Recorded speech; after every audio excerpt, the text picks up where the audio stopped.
جی बिस्मिल्लाहिर्रहमानिर्रहीम अस्सलाम वालेकुम दोस्तों। बिल्कुल न्यू अपडेट है कि जो गीदड़ बख्तियाँ पाकिस्तान को भारत देता था, आज उसकी फिर पोल खुल गई है।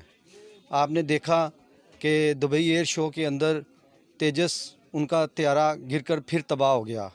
ये किसी काबिलियत के लोग नहीं हैं, ये दूसरों को आंखें दिखाते हैं।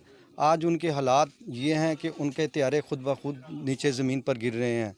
ये किसी के साथ जंग क्या करेंगे। पाकिस्तान ने उनको पहले ही कहा है कि आप अगर जंग करेंगे तो आपको बहुत बड़ा नुकसान होगा। पाकिस्तान ने उनके पहले 6 से 7 त्यारे गिराए हैं, जिसका एतराफ़ अब अमेरिकन कांग्रेस ने भी कर लिया है और आप सबको पता चल चुका है कि भारत का नुकसान हुआ है और हम जंग जीत चुके हैं।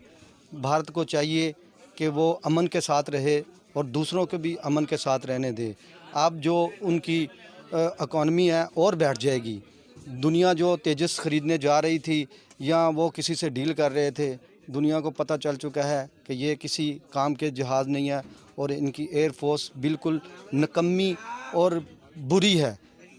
इनके पास जो लोग ट्रेनिंग के लिए जा रहे थे, अब वो इनके मुल्क में नहीं जाएंगे। ये बहुत बड़ी ख़बर है कि उनका त्यारा तेजस गिरकर तबाह हो चुका है। अस्सलाम वालेकुम।